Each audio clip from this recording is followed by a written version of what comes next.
కడప జిల్లా జమ్మలమడుగులో కొలువైన శ్రీదేవి భూదేవి సమేత శ్రీ నారాపుర వెంకటేశ్వర స్వామి కళ్యాణం వైభవంగా జరిగింది.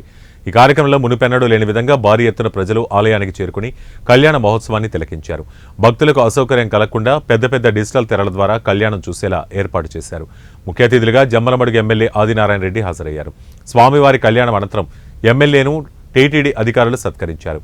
స్వామివారి తలంబ్రాల కోసం ప్రజలు ఎగబడ్డారు.